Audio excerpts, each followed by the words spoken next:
Raise Uh, a cat? what's that? You raise a cat? I have a cat farm. I have 4 cats. That's a herd. I'm Uh-huh. involved a lot with cat rescues and Oh, well, that's helping out cool. the What do you kitties, rescue? and that's my way of giving back, with the, Yeah. So which rescues do you work with? Or you just work with any of them that's open to it? any that's open. We have a few locals and, one's M. Soroka's Angel Cat Rescue, one's Cat Rangers Rescue Group. Hmm. I used to Few work, people do it privately. yeah. I used to, and actually had a couple members of for Pulse Forever out of Columbus. We had a Hmm. lovely palindactyl calico forever. She was my first cat, and now I've moved on to dogs, and both my dogs are rescues. One was a private rescue, and the other was a regular rescue. Hi, Jessica, honey, how are you? So, Tracy, you read tarot, and you used to do in person, and you kind of done the switch like I did. Like, we'll just rotate this a little bit. How was that change for you? I'm still working with that change. Uh huh. It's It's different when you don't have to clean the house because you got an appointment at 3 o'clock and your children decided to make a mess on the wall. it's a pain. Well, because I work a day job, Mm-hmm. so it's nice getting into the phone readings though, because coming home from work, like you said, Mm-hmm. running around, cleaning the house, cleaning up the cat hair, feeding cats. Then Mm-hmm. it's like, okay, let's sit down and, channel people's dead loved ones. I'm Mm-hmm. exhausted. Uh huh. It's really hard to, you gotta Oh, I you know. gotta be But rested. our listeners don't. It's interesting. It is interesting, looking at this business over the past 20, for me, 20 years, for you, 10 years, how it has drastically changed. I mean, when I entered the business, I, of course, always done personal, private, Hey, can you come do my cards? Y'all, you come into me, I'll do cards. Oh, I need a reading. I'd already always done that. But when I signed, hurt my back and came out of nursing, um, and applied, and it used to be I got connected to my client with this is operator, this is my extension. Okay, we'll put you in line. Now connecting you to client. Click, do the client read. Then click, and you go back to the worst freaking hold music ever. I think they piped it in from the elevators.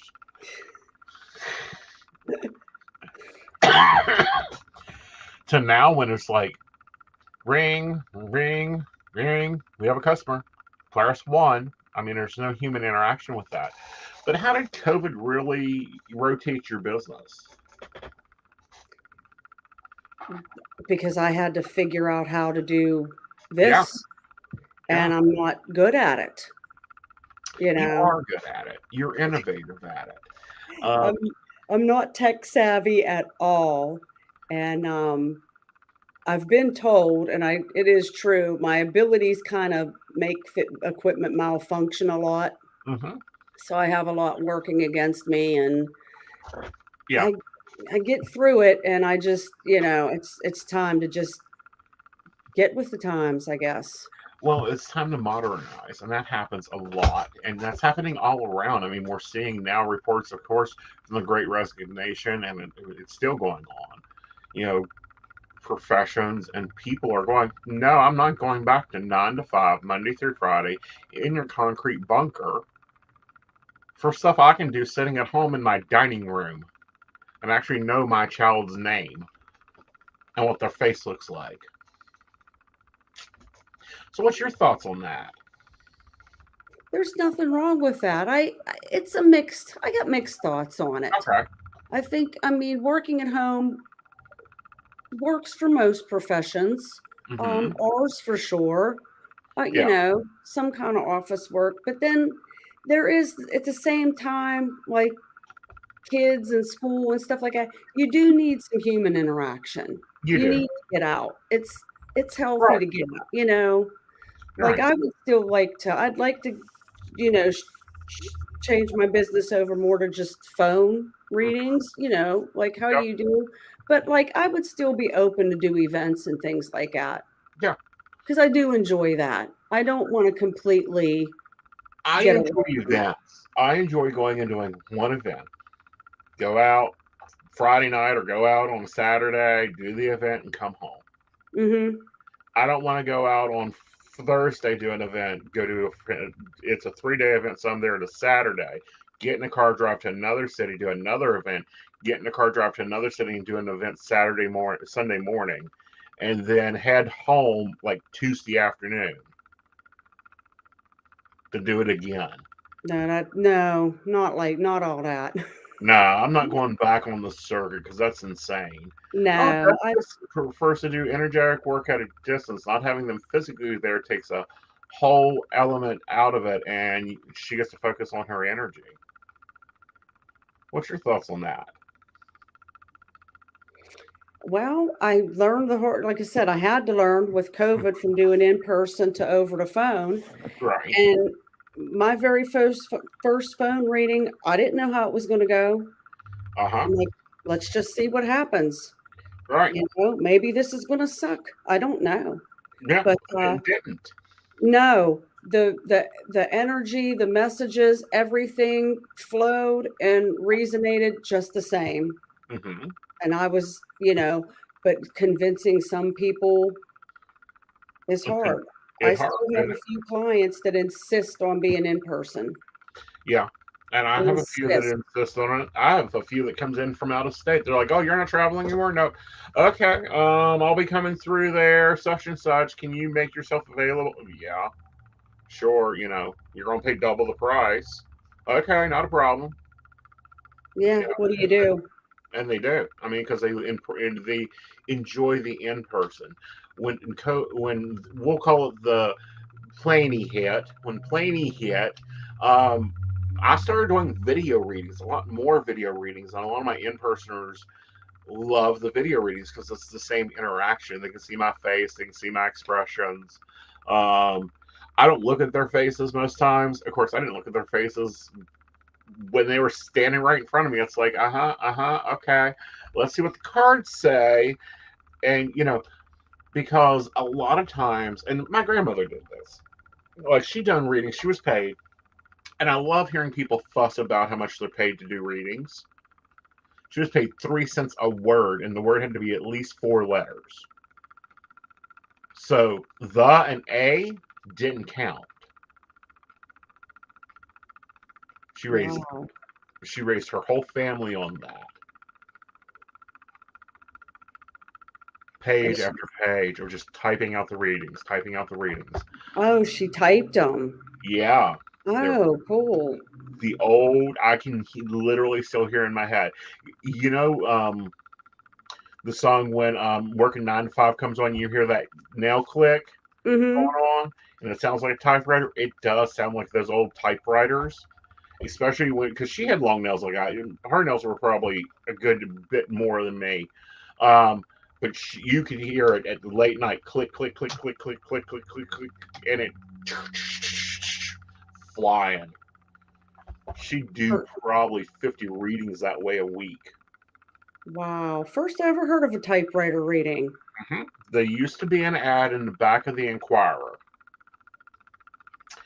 and it was to get a mail your question in, and the psychics would answer it. This is back, probably in the 40s, 50s, 60s, and it went all the way up until the late 80s before the phones became a big thing. Because you got to remember, up until probably what the 70s, phones were not a big thing. No. Businesses had them. Some homes might, some homes wouldn't. But That is no, really so cool. yeah. So when a company is giving me a price, or looking at how much they want to pay me to work for them, or client looks at the price, I'm looking at it going, okay, 1970 grandmother was making 3 cents for every 5 letter word. That's a fair price for a minute of my time. That's not a fair price for a minute of my time. I don't care what you're charging the client.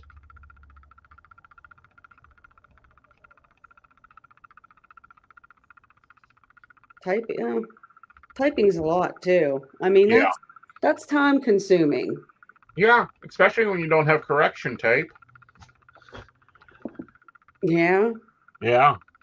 Ooh, Jessica asked us a question. What do you feel or see about the matriarchy system and where things are going? What's your thoughts on that? I don't really get into politics. Okay. I really don't. It is what it is, Yeah. you Um, know. I know. For me, it's kind of really questioning where I think that's going to change. I think our money is going to change too. Oh, money system, financials. Oh, I think we're going to more cards. I think we're going to probably go digital. Oh, absolutely. Yeah. I could Sorry, speak honey. on that. I don't have Joe here to read me stuff. Um, I think we're going plastic. I also think we're going universal. Yeah, I think the cash coins, I think that's gonna Go be with horse another and buggies. technical issue I'm gonna have to deal with. Yeah. Well, won't it be nice not having to keep $100 change in your house? Yeah, I really I'm not now my husband, he's the one that's gonna have the problem with this. Mm-hmm. He's a cash and carry kinda guy. He's Mm-hmm. more old school than me. I'm fine, like, he won't even carry a debit card. What if Yeah, you have an emergency? he calls me. Oh goodness. Like, I'm fine with, like, the credit cards, debit cards, things like that. I think I could handle that. I do, like, for clients, I do PayPal, Venmo. I think Right. I can handle it. I think I can PayPal, handle it. Venmo, I'm comfortable with. Cash App, I'm not. Yeah, I don't have Cash App. Mm-hmm. My daughter told me not to get that. I forget why. Some time ago, Well, she said, "Ma, don't do Cash App." right. You Said don't it. do Cash App. Not for psychic readings because they're owned by Stripe. Not Stripe. They're owned by Square, and Square has a very bigotry policy against psychics. Mm. Yeah. Like, yeah, they'll let you set the account up and run it, and then it'll just take and claw back every dime you ever put into that account and keep it. She says, no, I don't like the idea of taking cash away. I think it'll be great because then you can't lose that $5, that 25 cents in the couch cushions. I actually think, however, we are moving to a more mobile based one. Here's the downer with no more cash, though. And this might be where what Mhm. she's thinking. You got to claim. I'm saying this, but you got to claim everything. Well, you got to claim everything in this business too, honey. Believe me, the psychics have been paying it for a while. Stripe does not. Stripe has opened up and now permits psychic readings. They changed their policy. And that's stripes like with credit card, right? Yep. Okay. Yeah. If you're using any psychic site, you're paying through Stripe now because they Mm. dropped their rate and They went after that $9.2 billion industry and said, "Ooh, give me some of that 2.6% of that one." Yeah, like why be like you said, why be bigoted about it? Like Mm-hmm.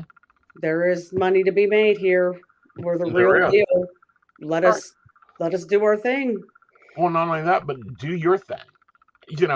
I employ the banks. The bank. The banks hold my money. I see them like piggy banks that I have to pay a percentage to. They can hold my money. They can transfer my money into 40 different funds if they want to.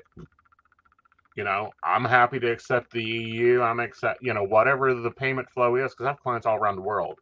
The only problem I have is with the Indian money. You got to watch because it'll go up and down really a lot. Mhm.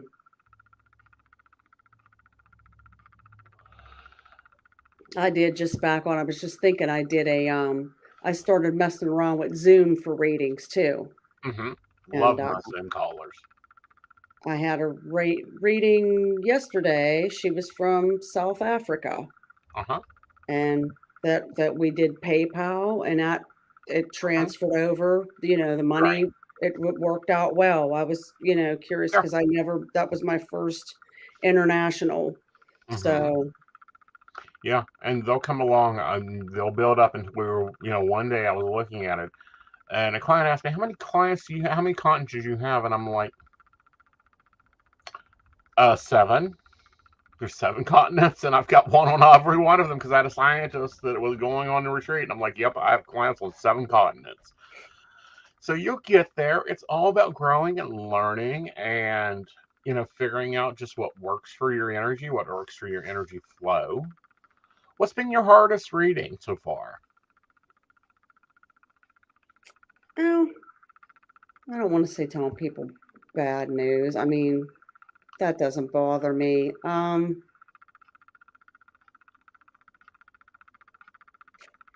don't know.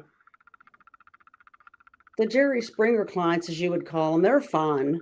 Yeah, they're They can fun. be draining, but they're fun. Like They're fun. Yeah, they're fun. they're fun. Eh, hardest reading, I don't know. I'd say probably the hardest, and it honestly, it doesn't happen that often. But if someone wants to, with mediumship, if someone wants to connect, like they want to connect with mom, Mm-hmm. and mom just doesn't come through. Right. Aunt Fran does, but mom doesn't. Mm-hmm. It, Yeah, it's just one of those things. I mean, I can't. you can't make it happen. Right. If Yeah, they're and gonna come through, they're gonna come through. right. It's a crapshoot. Someone always does, but I can't guarantee you it's gonna be who you want it to be. Uh, That's the hardest. see, that's my weakest area is getting people to show up for their readings on from the other side. Like I've literally sat down, pure no tools, do a mediumship reading, and the person looks at me and goes, "You talked great about my grandfather, but I was hoping to hear from my mom." And I'm like, "She ain't answering the phone." Exactly. What do you do? Right. You go give them what information you can get, but and I always explain to them, for me, mediumship is always a three-way conversation. It's me, my God, and whoever I'm talking to. So it's like playing phone tag on figuring out what's going on. What about you? Are you a channel medium or are you an abstract medium like I am? I see things. I don't know the proper terminology. I see it like if I'm sitting here and someone comes through, I see them like as if I'm being shown pictures. Mm-hmm. Um, and I can describe to you, what they look Right. like, and it'll be okay. That's my dad, that's my mom, that's my grandma. And then Mm-hmm. I just sit and then they'll just start showing me things. They might show me, the other day I was seeing rose bushes. Mm-hmm. Well, those were mom's rose bushes in front of her house. So we Mm-hmm. just kind of, it's like a Right. slideshow and Mm-hmm. a game of charades. Kind of like talking with horses. They love playing charades with you in pictures. Well, for me, Mhm. they do. Every time I talk to a horse, I swear it's like watching with their photo album. Like I don't get their way of communication. It isn't like talking to a dog. Dogs are normally like, feed me, turn on the TV, and leave me alone. But that is what I get all the time. It's charades and pictures. Mm-hmm. But that's what I've always gotten, so I'm Yeah. fine with it. Mm-hmm. That's how they do, so That's what works for you. What's your mhm. favorite tarot deck? Rider-Waite-Smith. Rider Waite Smith. Which one? Because they've got like 60 of them out. What's your artist? What artist are you rocking now? You should remember this. Oh, no, honey, my audience wasn't in class with us. This is my I have a couple other decks, Uh but it's huh. the only deck I'm gonna show the back because Aeson knows the back.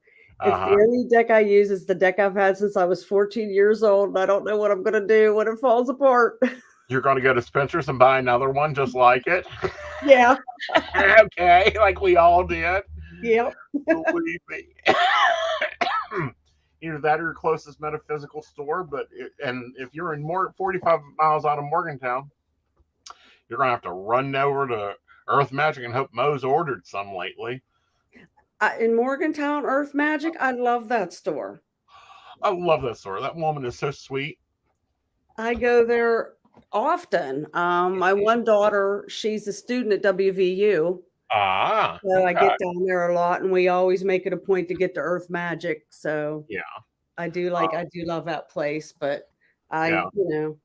I'll get my new deck when I'm ready. Hmm. We got a good relationship, me and that deck. Yep. When you're ready, and then you'll get to where you're like me, and you're like, "Can you just order me a box of them? I'm going to need them this week." Good night, Jessica. Sleep well. Um. So overall, how do you describe your style? I don't know. Do I really have a style? I You have a style. You read really well, but you remind me of St. Louis of Marie St. Louis. She's a reader out of Arizona, and it's a very laid back, relaxed style. Where I'm very hyper. Get me in here. Let's get in here, fix this mess, and get the hell out. You're very much like, well, let's kind of take a detour and see what they've got hidden over here in the living room. Yeah, I do. Yeah, I do that. Because like I said, my readings are blended. You might not even know you're going to get mediumship. You're here to know about, your relationship, and I'll be throwing down some cards, and all of a sudden it's like, okay, we got, this woman here, tall, thin, dark complected, long hair. Oh my God, that's my sister. And oh, well, Mhm. she's here. So let's talk to her for a little bit, see what's going on there. And then we'll go back into the reading. So Right, it just kind of jumps around, but it all makes sense and falls into place. But, right, and it's if it takes me, I don't, yeah, I am laid back where it's just like, mm-hmm. you If come you do in, those you want a water, connection you want games, tea, you want a beer, you yeah. know. Do you do those connection games? What do you mean? Like, like I prefer to read off of questions. I don't, I want the question. If you want to give me background, that's cute. Well, at least I'll understand what the hell I'm looking at. But other readers, like, they just want the question and like, give me his birth date and say his name 3 times. No, No, no, I don't those give a games shit always when your aggravate me. birthday is. Yeah, you do because you read in Pennsylvania, honey. I do. I never ask for birthdays. Always ask for a birthday because you got to make sure they're over the age of 18. Well, I mean that, but I mean like Yeah, I thought you meant if they want to know about their boyfriend or whatever, right. and they say his date of birth, and Yeah, I but don't care that's about any because of they that. think that, well, and it does matter because there's some states, and it depends on the state you're in. Like if you go to Texas, you can't read for anybody under the age of 18 there. So if they ask a question, they have to be like if they are 18 and their boyfriend's 17, you can't read on the boyfriend. Hmm. I mean, that's how picky some of these laws get. It's ridiculous. But Pennsylvania's pretty cool. Pretty cool to read in. I used to go up to DO Pennsylvania all the time and read up there. Um, haven't been up to Pennsylvania for a while though.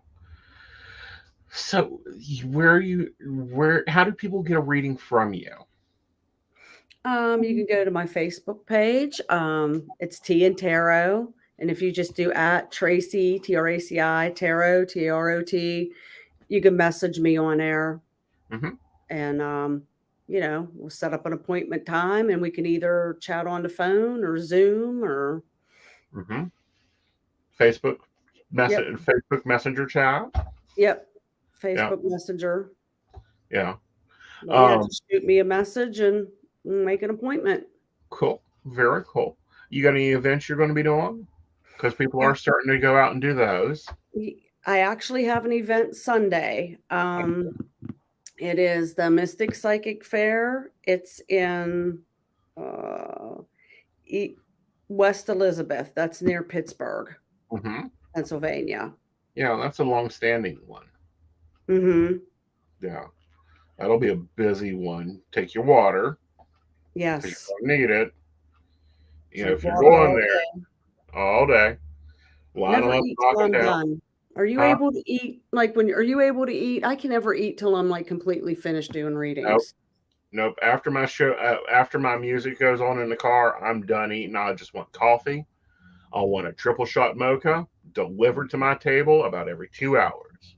I'll sit there and read as long as I got cigarettes and mocha. That's me. My water, and I don't smoke anymore. Used to, gave it up. Uh huh. Yeah, I can't breathe without them. Every time it's like I quit, and the doctor looks at me and goes, "Okay, so we're going to give you a Butyrosol, Mucimax. Here's a few other breathing." I'm like, "I'll just go back to smoking cigarettes. It's cheaper and easier." Probably better for you than all that shit he wants to give you.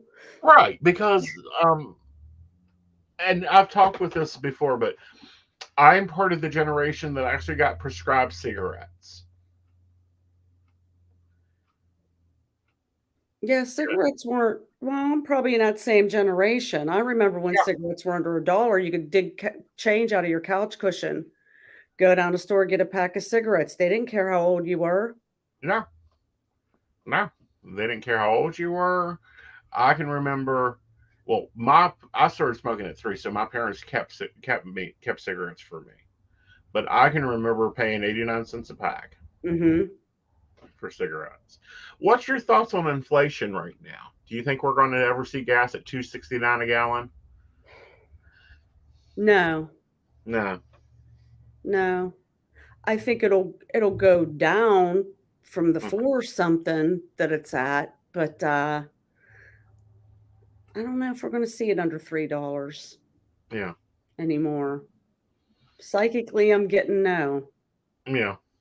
I What don't about think we you? will either. Of course, I also feel like we start going more electric power on them anyhow. Again, technology, things changing, right? Yeah. And we're right in that era. We're in those early 20s. Now, think about if we go back to 1920, that's when the refrigerator started being a thing. The microwave, well, microwaves came along in the 70s, but like electric cook stoves. So we're just progressing on. Then call it inflation. I call it just the dollars is not the same as it used to be. Right. I mean, You know. that's it's just like you said, over the years, there's Hmm. always been inflation. There's always been, I mean, look at what something costs. Look at what a loaf of bread cost in the 50s. Okay. Look what that loaf of bread cost in the 70s. Hmm. I mean, it's always been everybody wants to point fingers, blame this person, blame that person, blame. That's how can that be when it's always been, you know? Right. And I think that it's always going to be that way, that things are going to cost more because, hello, we went for 3 years. Think about it, 3 years of low production, 3 years of people not working, 3 years of how dare you raise your price in a pandemic. Our oil and gas was way down because guess what? We weren't using them. Mhm. So they got to make up profit somewhere. Now, what's your thoughts on this Will Smith thing? Ah, my gut really tells me this is staged. Well, I find it interesting. Okay. This is the skeptic hat that I like to wear. Chris Rock's tickets for his comedy shows were being sold for $38 a seat. We're talking down close to the stage seats before this incident. Mhm. Okay. Let's say you've got a tour planned out and every reading you're supposed to have is $5. How happy are you going to be going on that tour? And then suddenly his tickets for the mezzanine is $1,000 a ticket. You tell me something. Damn it, I knew it. I knew it. I didn't even know all that, but as soon as that was all over the news, Yeah. I just tuned in, and I'm like, I'm hearing all this, you know how it is. But Mm-hmm. this is like, something's off. Well, something's weird. So yeah, it's You know. Furthermore, everyone wants to, Will Smith. They want to talk down about him. Let's look at what he actually did. He open hand slapped a man that had insulted his wife 3 times. Not once and got told shut up. not twice, and got told that joke's not funny, don't make it anymore, 3 times. And each time on a different, bigger stage. You got a man there. Woman start running her mouth about your man. Not once, not twice, but 3 times you're going to open hand slap? No. Especially on the side of the face that has the microphone toward it. And did you notice, this is what I caught. The Mm-hmm. way he did it, Uh-huh. it was very Uh-huh. Hollywood Uh-huh. man looking. You Uh-huh. know what I mean? That's what I caught right away. The whole, like, Mm-hmm. you don't swing on anybody like that. Like, Oh. I Well, don't first swing off, on you don't know people what like that. camera on yourself, honey. Let, let me shift off the skeptic hat and put on the PR management hat. Don't do that on camera.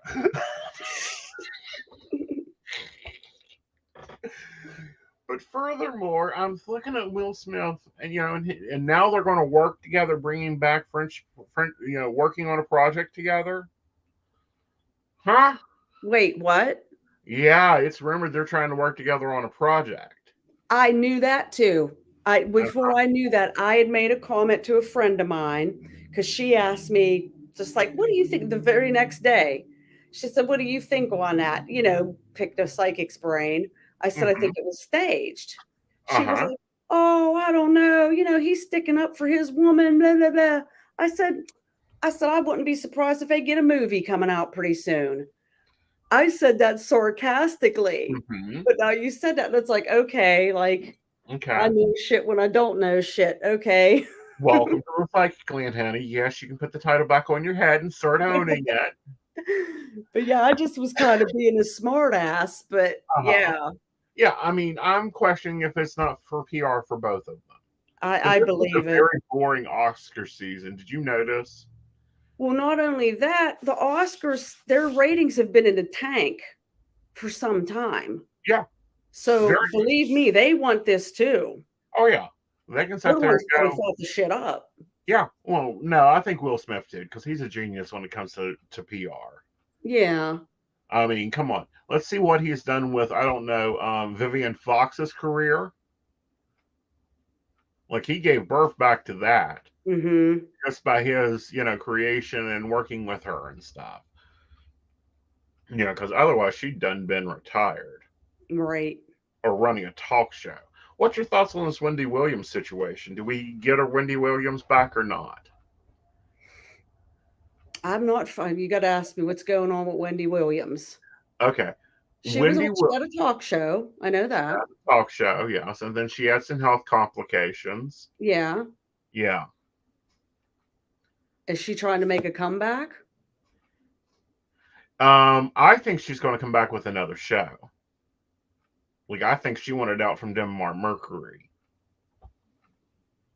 I think she'll do well. I think if she came back onto the talk show circuit, she'll do well. Right. I think she will. I think she needs to go into Sirius XM though. Like, I think she's a better DJ than a talk show host because that's where she can be her real self and get down with it. But Mm-hmm. can't really do that through a camera. Right. But I Yeah. think she's going to come back. Did you hear that Wells Fargo is holding her money hostage? No. Yeah, they're wanting a conservatorship. That is scary to me, though. That a bank can question your spending and try to get conservator over you. It is scary. I mean, I don't know. I don't banks are scary Mm-hmm. in general. Mm-hmm. So, what's been making your hot topics? What's been making my hot topics? Well, Will Smith was the latest one. Uh-huh. That, like I said, I do feel that was staged. I feel that was all PR. Mm-hmm. Um,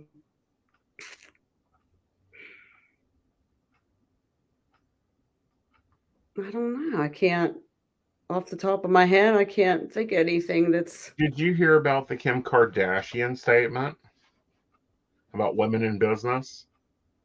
No, the last thing I heard about her was uh, the guy she's seeing. You see how much I care about like celebrities and stuff. But the This guy big she was business. dating branded himself or something. Yeah. Yeah, that's the last nonsense I heard. All What she think right. about businesswomen? I'm going to bring up the statement for you. Okay. Um,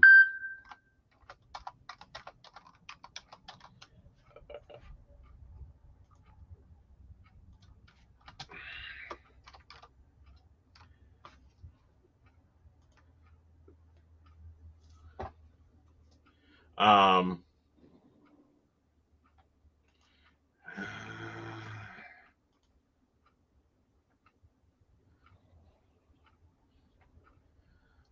anyway, she got slammed for supposedly being tone deaf in her quote of women in business have to get up and work. Um, I'm getting all the repeat back to it. The best advice for women in business, Kim Kardashian says, get your fucking ass up and work. It seems like anybody these days wants to work. She went on to say, because it's a longer quote. Um, to only work in an environment, focus on the positive, work your assets off.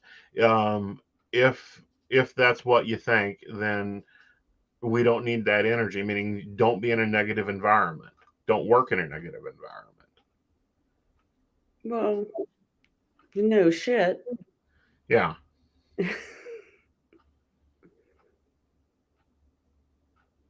Yeah, I think it's hard. I don't know.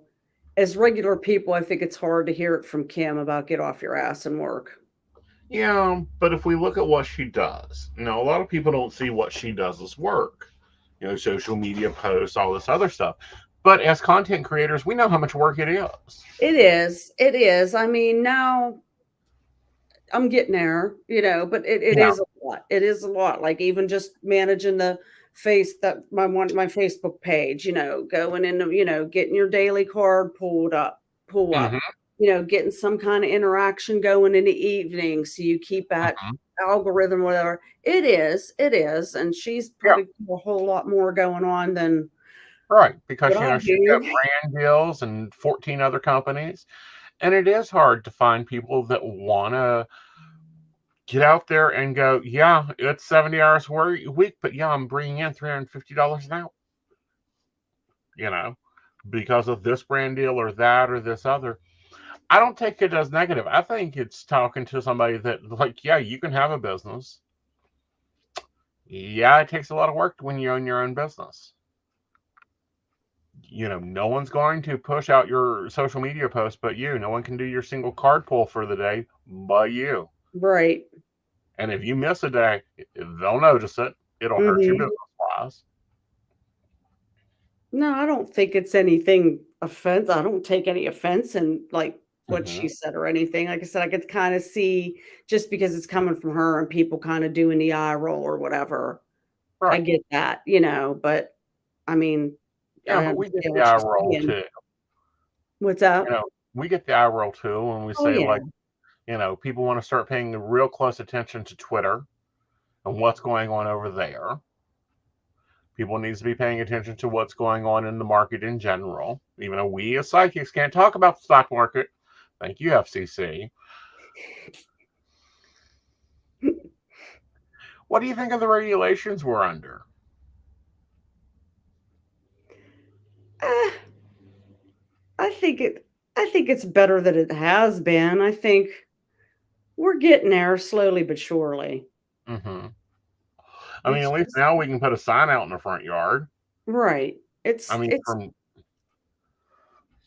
up it's till more what? accepted. Yeah, but up till about 2005, psychics couldn't even put a sign in their front yard that they had a business. You know, thank you, Virginia. I mean, it had that it's like I said, though, like, I came from when you, like, you did it in your kitchen, And Uh-huh. I do like that, like how your grandmother did, how my grandmother did that mysterious, Mm-hmm. secretive about, Right. taboo about it. I mean, it did give it that, Right. that coolness where I guess, it's more mainstream now, but Sorry about that. Apparently it's someone wants an appointment. You can book it on my website, honey. but in this day and age, as you were saying, it's you gotta grow if you wanna, Yeah. If you and want to I'm make in money. that now where it's like, "Oh, technology. Oh, I have to figure this out." Well, you got to remember everything that is a and that has a circuit in it is quartz. So if you talk real sweet to your phone and you're all positive with your phone will do what it's supposed to. If you're an asshole towards your phone, it'll be what you're supposed to too. Hmm, never thought of that. Yeah, make it work with your energy, just like the salt lamp back there, honey. It ain't nothing but a stone. It creates a vibration. If you have a good vibration, it'll work just fine. I'm not an asshole with my phone, I'm an asshole with the computer. Oh, so you're telling the bigger piece of quartz that it's an asshole? That's cute. Yeah, yeah, yes. Well, honey, again, tell people where to reach you at. You can reach me at, Facebook, at Tracy Tarot. Hmm. That'll bring you to my page. Go on Messenger and How do they get their pet up on your page? what's that? How do you, your cat pull every day, or your snake pull, or Oh, the featured reader. It's, yeah? again, just message me.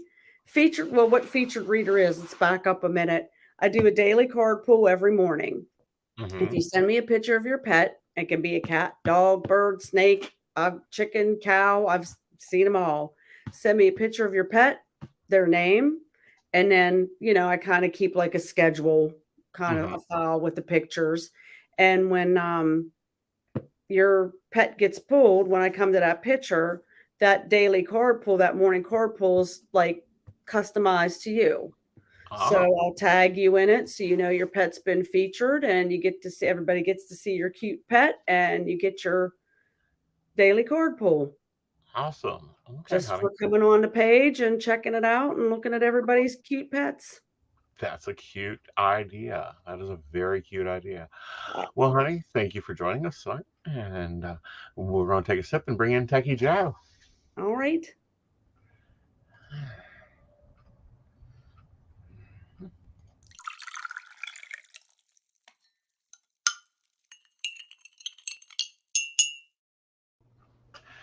Hello, darling. Hello. How are Sorry. you? Doing well, doing well. I just realized at the last second, I was like, wait, where's my camera pointing? Like Yeah, I someone wasn't has paying been doing. attention. Yeah, you've been doing some desk remodeling. I see. We got a I better view of the ceiling tonight. we have a better view of the ceiling tonight. Let me see if I can adjust that down just a hair. That way we're not staring entirely at the ceiling. Yes, There we go. preferably a little bit at you. So how Yeah. you doing, darling? Oh, doing pretty good. Finally getting some progress on the desk and getting stuff filed and not feeling so stressed because it looked like my desk was going to avalanche upon me. Well, I'm So, glad to see that the Aries new moon energy is working good for you. hey, it's what I try for. It's what I try for. Yeah. But yeah, so Yeah. fun. So what's been hitting your news feed this week?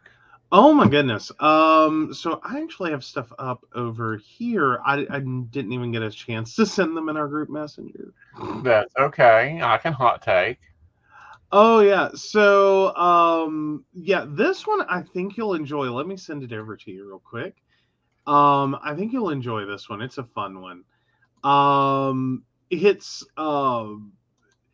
as we're talking a lot more about Medicare for all in the US, there's Uh-huh. been actually a little bit of, you know, a blow up Mm-hmm. for the NHS. Yeah. Right. So for those not familiar or not sure what the NHS is, that's the British state-run health program. Right. That is, it's kind of the love it, hate it model for a fair number of people. Right. It's basically the idea of what Medicare for All would be. Right. At the same time, it's also gotten this bad rap for what's quote unquote socialized medicine would become. And that has more to do with how different political parties within British government have worked to underfund it. Right. So now the NHS is yet again in another crisis. Right. In which it's being underfunded. They're not making allowances for doctors who are or will be retiring in the near future. For any way to replace not only doctors but any other medical professional that's getting on that retirement track. Right. You're not really making allowances for the fill that gap by continually training new. Right. So yeah, there's some issues brewing there. Right. So yeah. So that's just kind of the background real quick so that we can kind of jump into this. So the Tories have created the NHS crisis and they should own it. So this comes to us from The Guardian, and so, yeah, let's start at the beginning. Who is to blame? The hailstorm of bad NHS news, the government and its pressed outsiders are trying, with some success, to shift guilt on the NHS itself. The public is no longer clapping, they say, with only 36% of voters telling the British Social Attitude Survey that they are satisfied with the NHS. That figure should frighten any government, unless people are persuaded to blame the NHS instead of its political masters.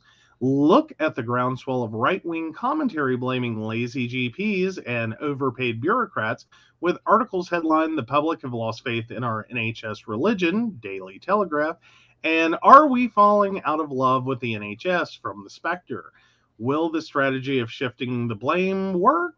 Probably not.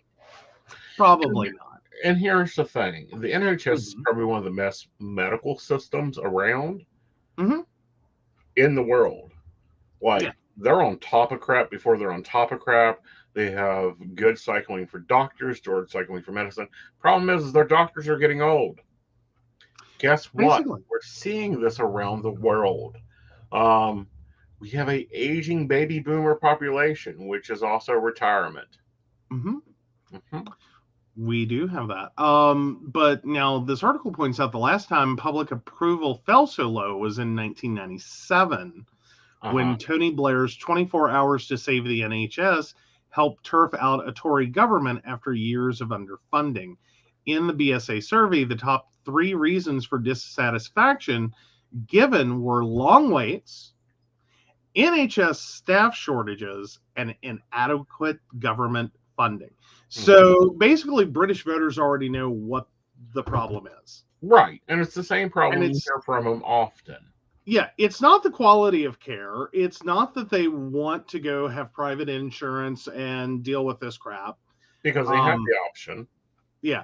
Like, that's not it. It is literally like, we like our healthcare. We want our healthcare. We appreciate our healthcare. Right. Could you quit trying to kill our healthcare? So, it's one of those moments. It's like when we keep having this conversation about Medicare for all or socialized medicine or government sponsored healthcare, like however many different ways you want to phrase it. A lot of what we end up talking about in terms of socialized medicine and like how horrible it is and the long wait times and the understaffing and blah, blah, blah, blah, blah, all really kind of has a genesis in this 1990s problem that was a government created malfunction of public health care. Right. That, it comes back to anything that if you don't fund it, guess what happens? Right. I mean, if you're not paying for the next to hire the next person or to build into the next thing, it's going to happen that way. But Yeah. here's the thing, NHS also, you have the ability to buy your own additional health care. For example, you want plastic surgery, NHS isn't going to pay for that. Your medical Part B needs to pay for that. So I don't know. I think the Tories are kind of like our cheap Republicans in this country. In many ways, yeah. Yeah. Yeah, it's the same concept Hmm. of, let's and it's sort of like when you look at US public services that are quote unquote endangered. Right. How many times have we heard about our Right. poor endangered Medicare system? Right. How many times have we heard about our poor unfortunate USPS that Hmm. is just going to go insolvent? And it's like, Right. no, see, that's not exactly Right. what happened. Like what happened is you set requirements on them that made them insolvent. Right. It's sort of like if I show up to your house tomorrow, you're 30 years old, and I say, "Hi, do you have the money to pay for you to live to 120 years Right. old right this second?" Right. If you judge people by that, Right. we're all broke. Right. We're all broke. Right. Ain't no one getting out of that alive except for like Jeff Bezos, Bill Gates, and like Hmm. 3 other people. Right. Guarantee you they're all men, they're all white, and they're all old. Like that's it. Right. That's an impossible situation to put people in. And Right. that's the same thing that a lot of governments or well, especially the British government is doing with national health care. Right. So yeah, I thought it was an interesting article getting into a lot of the different, or well, not a lot of the different, but a lot of the problems Hmm. that this is generating. Like because it's not just, well, go throw money at it. It's not like you can, just, okay, we're going to go vote and throw money at it. Hmm. It's no, see what you did was Right. you kept chipping away at that budget Hmm. for years. Yeah. And now we have this growing, snowballing problem, and you can throw all the money you want to at it. Hmm. The problem now is we don't have it. Uh-huh. We're going to need time Hmm. to get the bodies back into the the National Health Service that we need. Right. So, yeah, it's a good reminder of what happens when we're talking about funding different government programs, different government services, and that, yeah, you can save money, but here's the problems down the road is this isn't going to get better.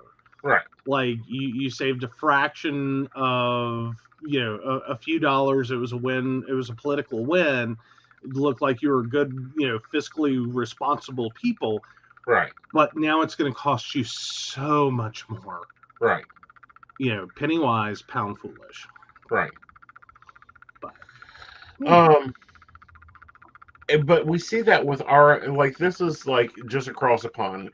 Elizabeth, your Highness, please come repossess your property. I'm sure you can find some documents in the castle there that, like, if this doesn't work out, you take us back as colonists. yeah, sure.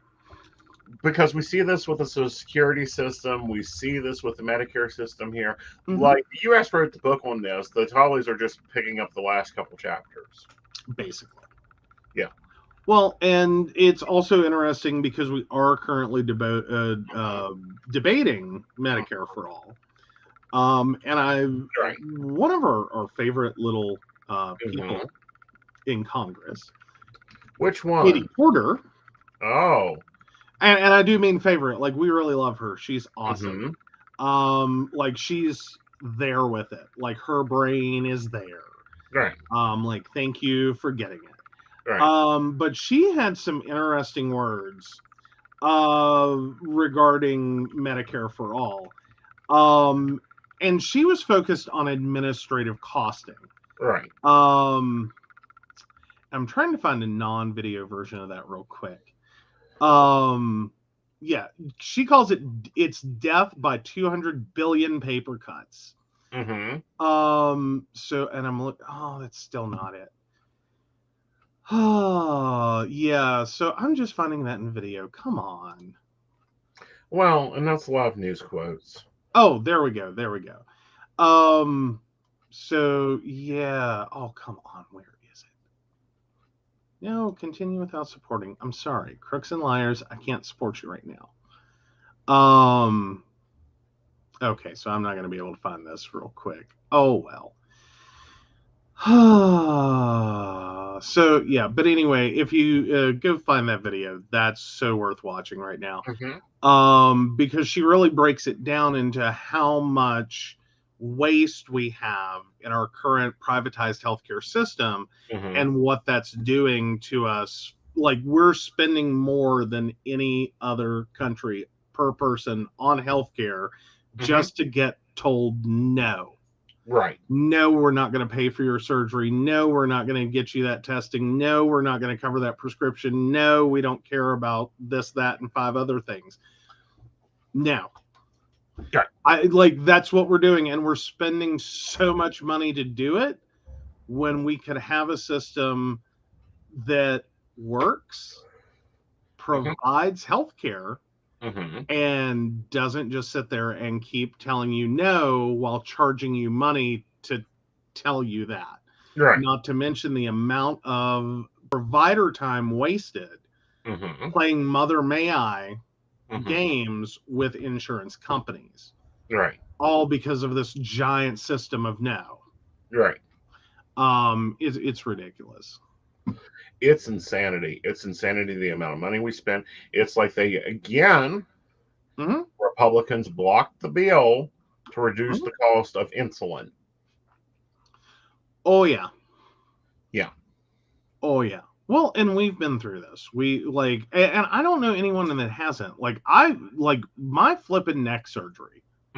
The second one. The first one was actually, the first one I had no insurance at all. I had an easier time and it cost less. And I mean that sincerely. Yeah. I had an easier time and it ended up costing less. Right. To not have insurance and go through charity care of the hospital that I went to. By the time I got done with my surgery, I don't know if I broke it. Because their charity care system had totally changed by the time I got done with my surgery. It was a whole new ball game and nightmare. Right. But it was literally easier to go through that way than what we went through with me having insurance. Right. But here's the thing with like, having insurance is some of the bullshit we had to go through, like you having to do physical therapy before you can get an MRI. Well, yeah. Oh, no. See, that's not the only part then. So, getting misdiagnosed, being sent to physical therapy that takes one look at me and says, "Oh, honey, that ain't even your problem." See, we can do physical therapy, but it's not going to help you. I can tell you what your problem is. Right. Which turned out to be right, but of course they can't do anything or refer me anywhere until I've had the physical therapy that qualifies me for the MRI. Right. Well, then we have to turn around and fight the insurance company because I got denied for my MRI. I finally get the MRI approved, and thankfully it was comprehensive. Like, we went from the top of my head to like the base of my butt. Full MRI.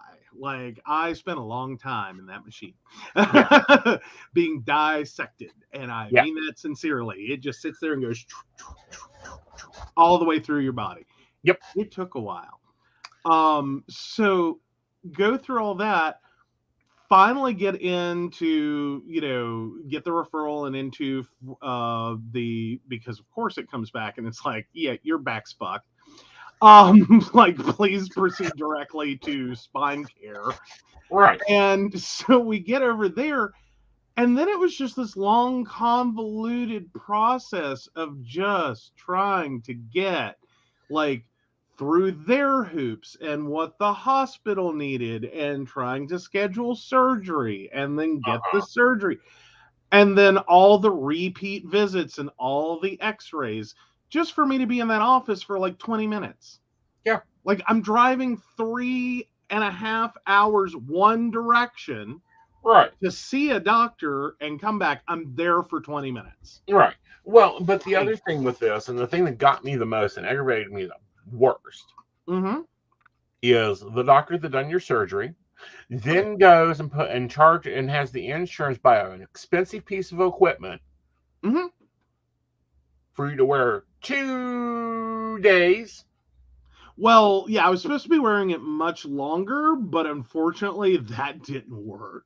Well, not only that, but someone told you, no, that's not what you do. We don't want to stimulate tissue healing. Yeah, basically it all went sideways. I had a lovely emergency trip. That was fun. Yeah. So yeah, I use it for 2 days. Because and I'll be on the other side of this. Because you did have insurance. The doctor used every penny of your insurance that he could. Oh yeah. Yeah. Like to run his little studies. I would say that I got Cadillac Care if it had worked out properly, but yeah, like I'm sure he lost a few screws in here just to charge extra. Well, we know he broke one because he over-torqued the fucker. Yeah, I already have a broken screw in my neck. So when people ask me if I have a screw loose, I really do. That explains our relationship, but anyhow. So someone's asking, how are you walking? I can answer that one of two ways, is poorly. And have you ever heard the phrase baby elephant march? That's basically it. No, it isn't. I'll tell you how you're walking. You're walking just fine, but that's because of our great massage therapist. Eric Williams' massage therapy practice in Beckley, West Virginia. I'll give him another shout out. He's got me off my cane. Aeson is walking around without a cane, even in the winter. Going to the gym again. But I will say, by like Monday morning, because I see him on Monday nights, by Monday morning, it is definitely let's not send Joe out on ice, okay? Yeah. Because usually by Monday morning, I'm just like, no. Like, I've done screwed up something. Like, I just can't. Oh, it's Shannon. Okay. Oh, yeah. And the physical therapy guy was like, how are you walking? Yeah. No, actually, I had a few different issues going on there. Well, PT, I only had one issue with them. And that was one of our knockdown dragouts when I was like, this is not your damn problem. Oh, no, which one? Well, because remember, I had to have physical therapy twice. I should have also pointed that out. There was pre-surgical physical therapy for a problem I didn't have. And then there's post-surgical physical therapy to help me recover functioning, because let me tell you, I know they were just like literally, y'all can see it. Y'all see it all the time. The little scar line here. That's where they went in. That's the level they were messing with. But let me tell you, that screws with a lot. Right. Like everything passes just about through there. Right. Like, yeah, the two levels is C5, 6, and 6, 7 that I've had surgery on. Yeah. Yeah, I've got gateways to go in, put a tracheotomy in there if I need to. No. I've got targeting for a tracheotomy now. I mean, guys, it's easy for me. I can just lay him out on the kitchen table, take the butter knife, take it right on through, put the cylinder in there, and start pumping OC into him in like 3 to 5 minutes. Oh no, I have viral laryngitis and sound like a combination of Minnie Mouse and Mr. Meeseeks.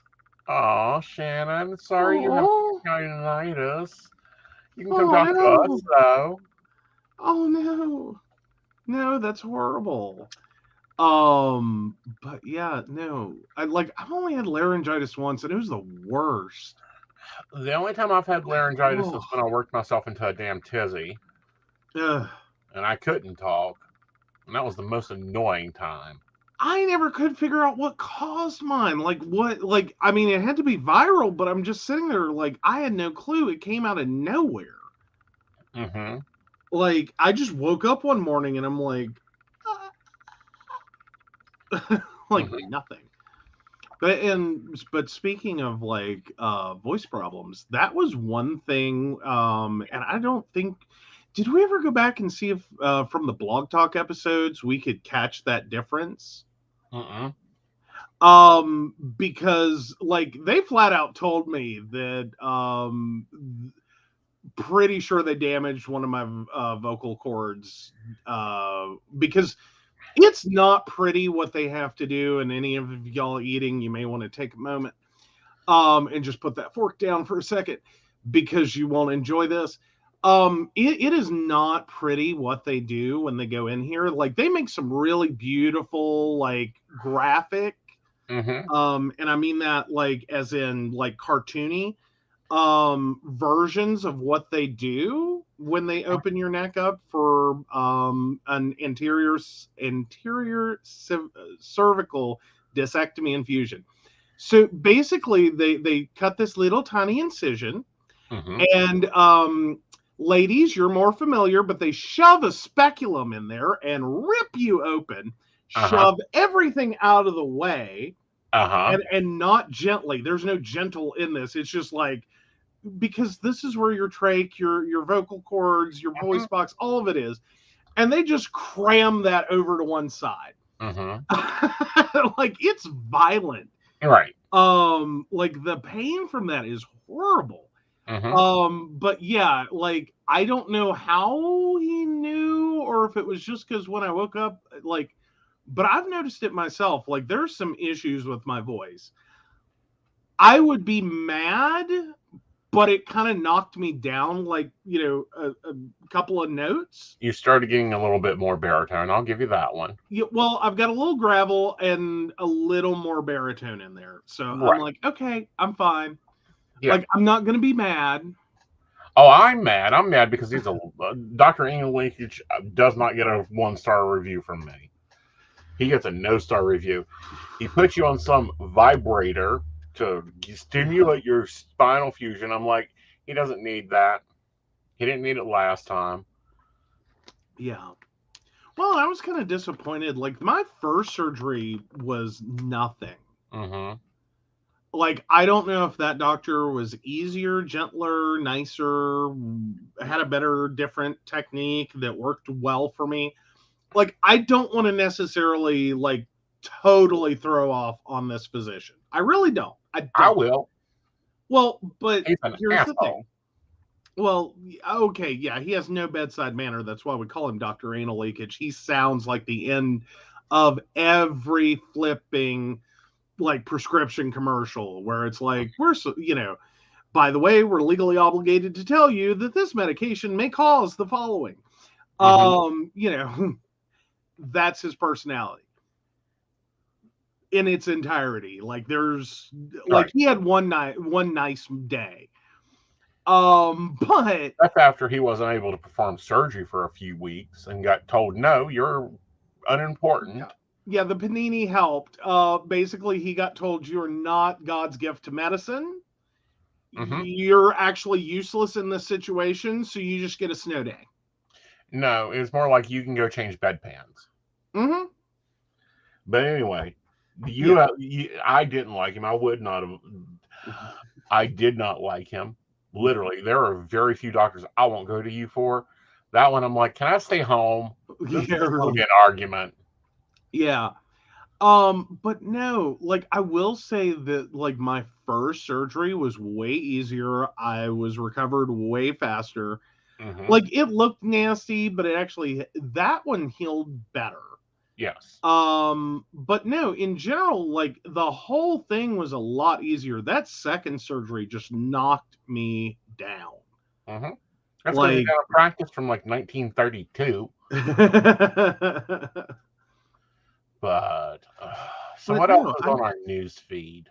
oh well. I think that was the biggest one I had. I thought I had another one open, but I can't find it.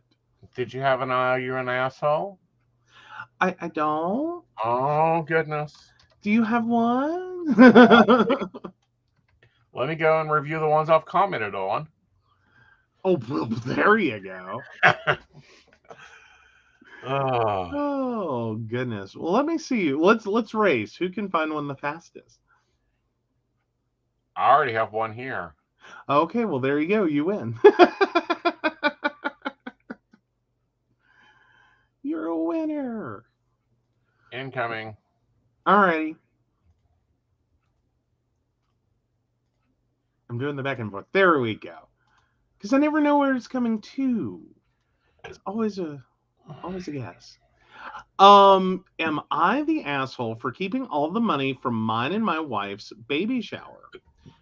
My wife, 24 female, and I, 29 male, are having our first baby boy. We are due in May, so we had our shower last weekend. Her family didn't really plan the whole thing other than decorating, so I ended up purchasing a venue as I wanted to make a big deal of this to make my wife feel special. I spent $2,500 on this venue, which I was prepared to do and okay with. My wife wanted something smaller initially, but I wanted to do the co-ed thing and invite my friends and family too. After paying for the place, my account was depleted and I won't be paid again for 2 weeks. So I took all the cash we were given in cards and deposited it into my account. We ended up getting about $1,600, so I only ended up paying less than $1,000 for the shower. My wife is upset about this because she feels as if the money should have been used for more baby things and not to pay myself back, as she put it. I told her I can't just have $0 in my account for 2 weeks, and she said I should have thought of that before booking such a big space for the shower instead of doing something smaller like she originally wanted. She's also upset because a majority of the money came from her family. I honestly just assumed any money we got was going into paying for the shower, and she assumed it would be for whatever else we didn't get on our registry. I can't help but feel like she is being ungrateful about the situation, but I also possibly should have planned ahead so I wouldn't be left with no money. I will probably use the money on baby stuff anyway. However, I need gas and food money as well. Am I the asshole here? So, wow, the edits on this one. I take it generated many comments and many questions. 3.7K comments and counting. Oh, dude, where do I want to start? So, yeah, the baby, like, it's in the name, okay? Baby shower. Baby shower. Baby is the emphasis. Not you. Not you. I know a lot of people like really want to go big or just go big when it comes to like weddings and birthdays and baby showers and all these things. Remember the spirit of this is, helping your family with the arrival of a new edition, and it's a community thing. Like, that's the spirit this is in. Yeah, it's supposed to be fun, everyone's supposed to have a good time, but at the same time, this is about bringing together people that care about you and want, to try to help you with the arrival of a new child. This is not a Super Bowl party where you go rent out the biggest room you can, spend every last dime you've got, buy a TV at Walmart that you're going to return the day after the Super Bowl. Like, no, don't play those games. That's not the deal. And that's basically what you tried to pull here is you spent every last dime you had to get this venue, basically the big screen TV in my analogy, and then you want to return it the day after the Super Bowl. Yeah, dude, you shouldn't have bought the big screen. Right. Leave the big screen alone. Like, that's not how this works. Right. So, yeah, I'm sure the edits have a lot to do with that and being told that you're a dumbass. Well, I will pick out my favorite comment to read on this because I forget being the asshole. Oh yeah, definitely the asshole. OP, you were not prepared for this. You have a baby on the way, and you depleted your account for a party your wife didn't want. You're the asshole. Gifts from the baby shower are to help with the expenses of having a baby, not for you to throw a party for your friends. Grow up. Your wife is about to have a baby. She doesn't need to also be a mother to you. Definitely. I just wonder if it went through his head at some point, like for the other like $900, Mm-hmm. if they should go return some of the gifts. Like I wonder if that like even sparked through his head. If so, I would beat him with my flip flop. Oh, I know, but like I just feel like someone with this mentality Yeah. would have been like, let's go return some of those gifts. Like, let's go trade in that nice stroller and, like whatever else we got. And we can fill in. Mm-hmm. Like, yeah, that's the point. I think anyone would have beat him senseless. Right. Like, that's not how this works. Like, but yeah, like, Yeah. Okay. So read the edits because this is quickly becoming the husband argument that I'm used to. What? Paul Harvey, what's the rest of the stories? Oh, since there are too many comments to respond to, let me add some info here. I don't see it as stealing from my baby since I don't by any means plan to spend all of this money on myself.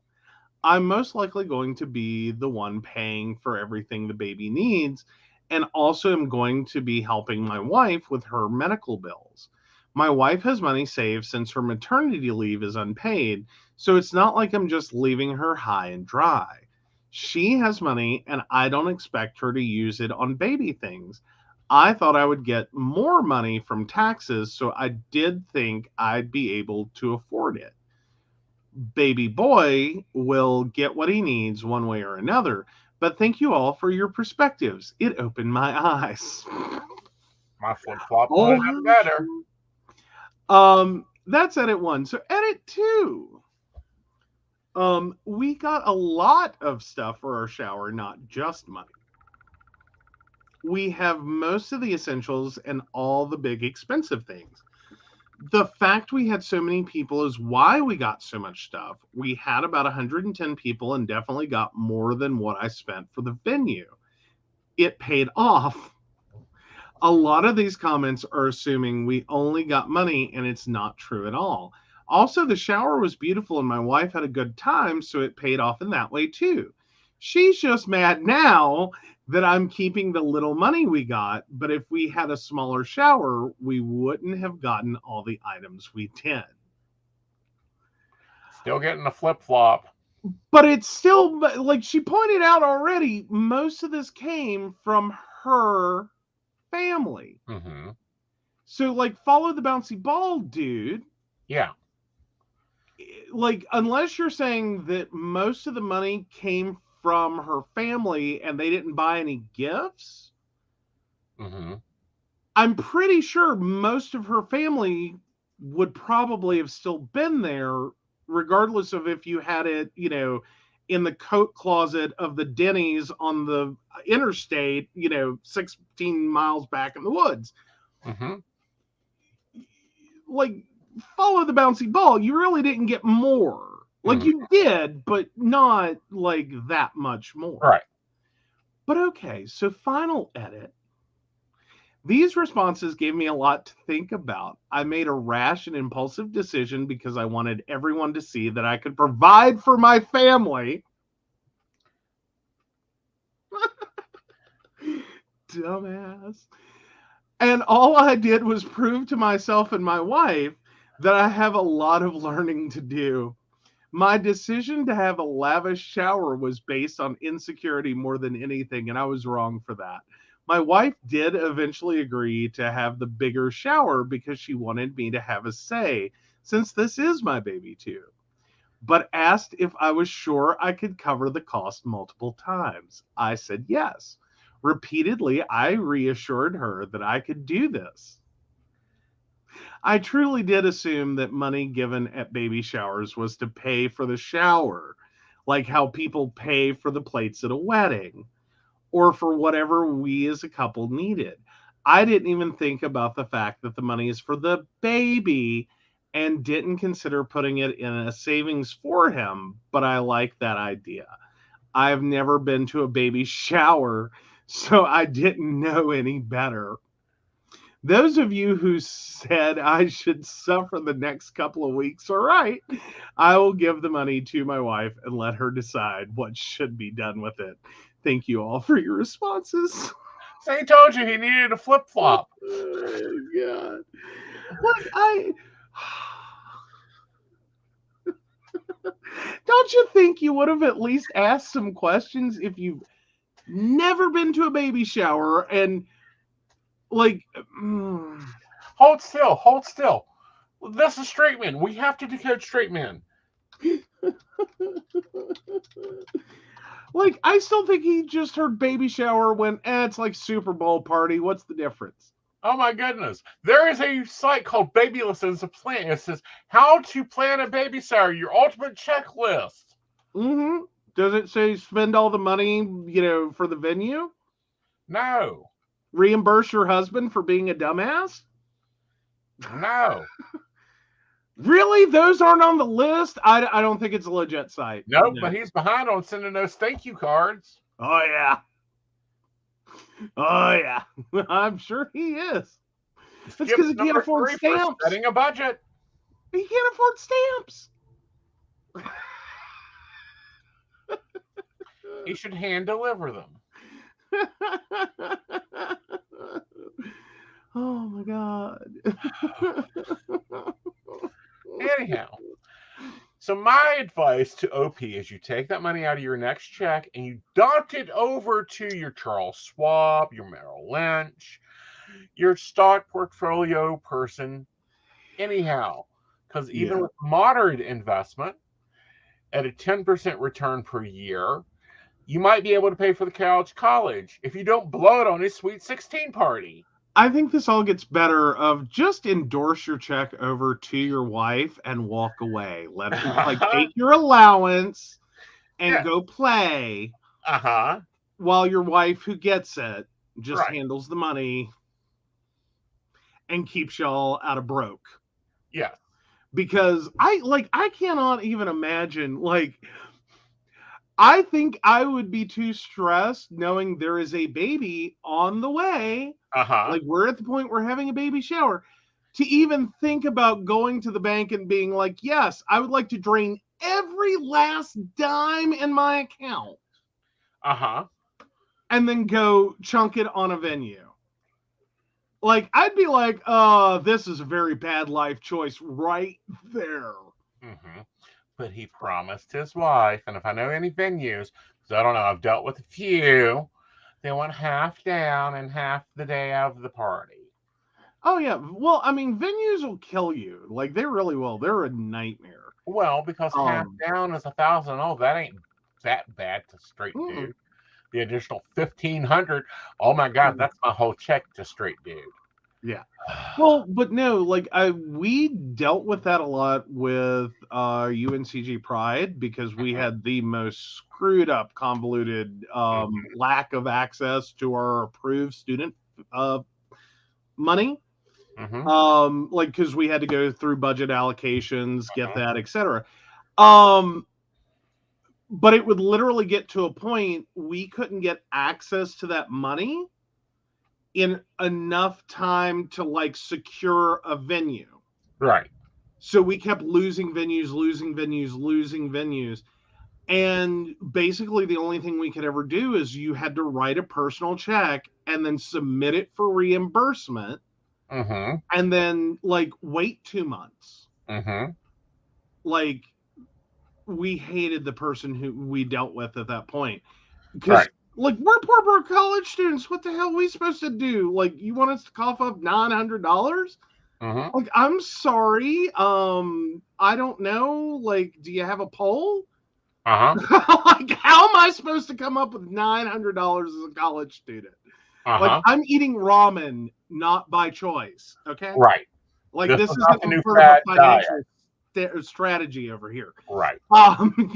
Okay, so you need to read the commentary over here.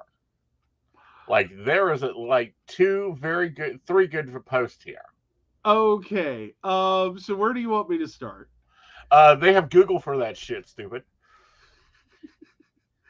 They have Google. You can look shit up. People pay for plates at weddings. Why did no one tell me this? It's your wife and your kid. You should be paying half those expenses anyway. Uh-huh. I started thinking, dude's an asshole as soon as I was hearing we are pregnant and we are expecting. I was there too, but I was like, I'll give him benefit of the doubt. He's just excited. And I wanted half of my friends and family because traditionally speaking, baby showers are usually for females. But you want to do the co-ed thing, that's fine. But keep in mind what your wife wants and what your active bank account can afford while still doing your bills, gas, and food. Ass hat. Yep. Yes. Yes. And then we come down. This dude sounds like an ex-friend of mine who asked me to be her maid of honor, then expected me to foot the bill for the bridal shower, bachelorette party, all the bridesmaids' gifts, her bridal jewelry, and her bridal lingerie. Like, look it up. That's not how that works. No, it is not. Like, no.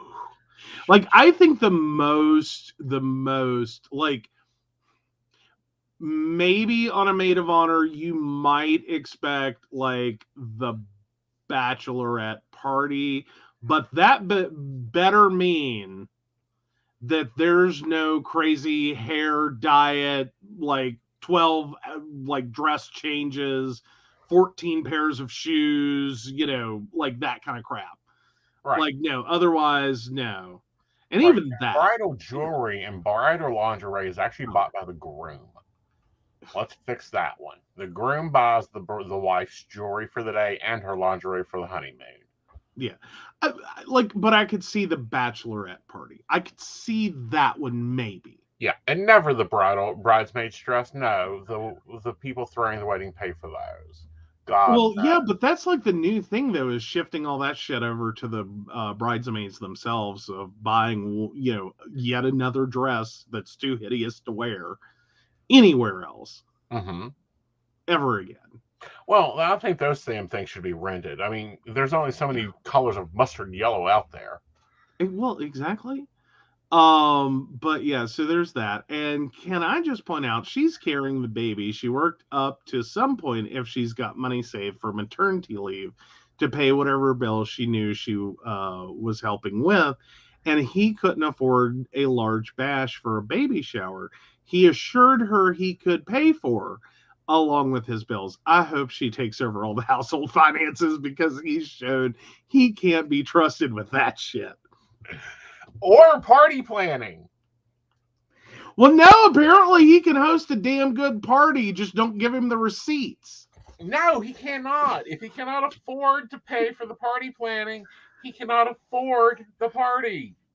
But he can pick a beautiful venue. Everyone can have a lovely time. But yeah, it's like someone better be overseeing his idea of, like, making money. Like, oh my God, that sounds like when we had Margaret Cho at UNCG. Like, I don't know how high someone was when they calculated what they needed to sell tickets at. Right. UNCG had Margaret Cho on campus, and this wasn't like, Margaret Cho now. This was Margaret Cho, like, height of her career. Right. Some idiot said that we could cover all the cost of having Margaret Cho there. All the cost for, the granted on campus, but for the theater that we were in, the auditorium we were in, and pay all the student orgs that volunteered to help, usher the event, a sizable amount to their student org, could do all that and only charge, like, I think it was like $50 a ticket. Yeah. Turned out they were so wrong. The $50 a ticket didn't even pay for Margaret Cho being there. Right.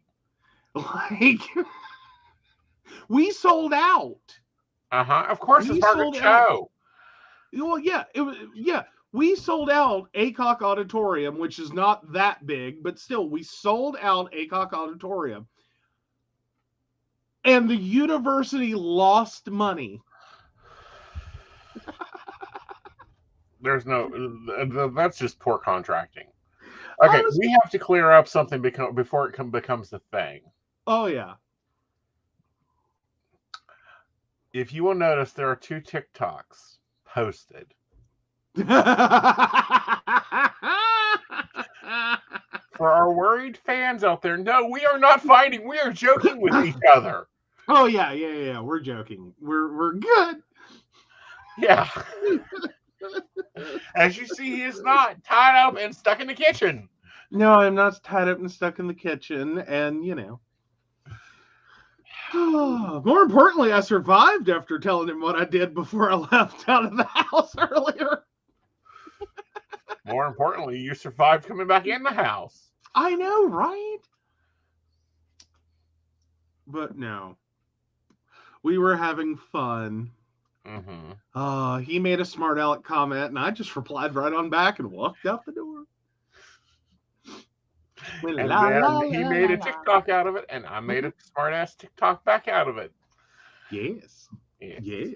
We had fun with that. We did. This is how we joke, guys. Get over it. Oh, yeah. I've already got 3 comments about are we fighting? Oh, no. Oh, so here's another comment is, no, I didn't have to duck. I finished my statement as I was closing the door. I protect myself. So another comment. Oh, I was fine with the bachelorette party, but all the books I read said mom paid for the bridal party and organized it.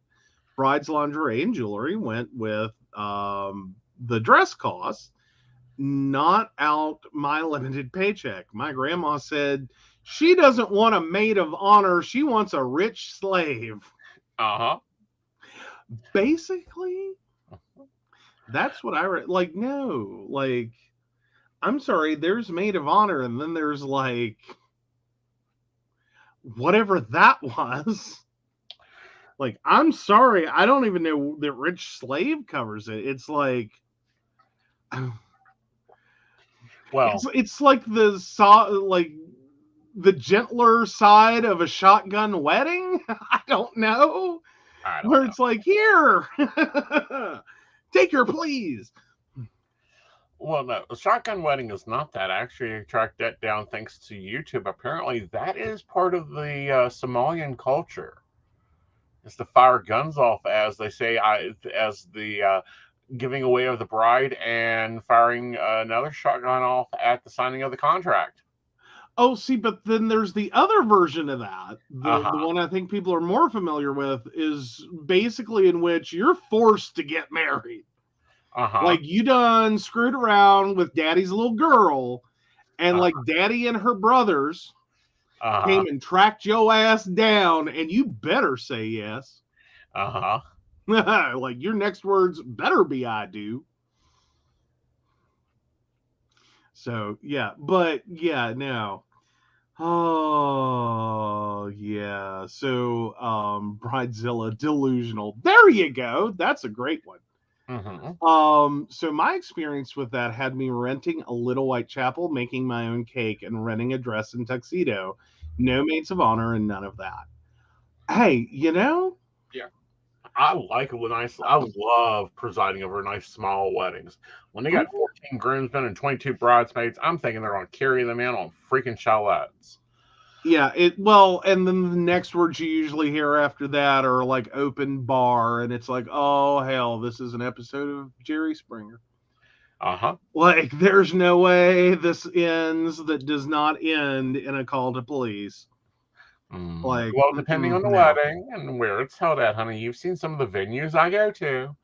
Well, yeah, and that's like, but smaller weddings always work better. Once you hit double digits on the, like, Yeah, pretty much. Once you hit double digits on the bridal party, not the bride and groom counting, but like the bridal party, once you hit double digits, I will guarantee alcohol is going to be involved, and so will a fight.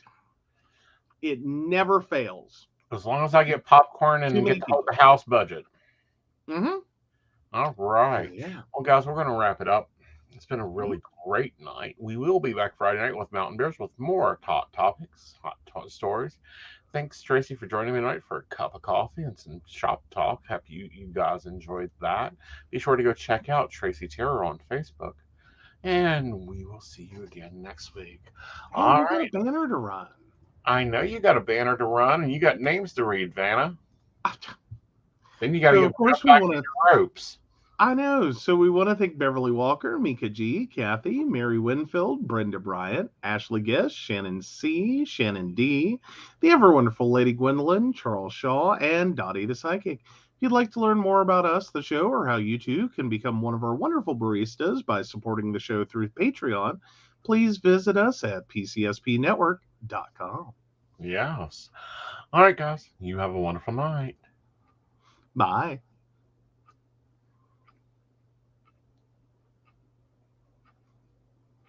Roll that beautiful.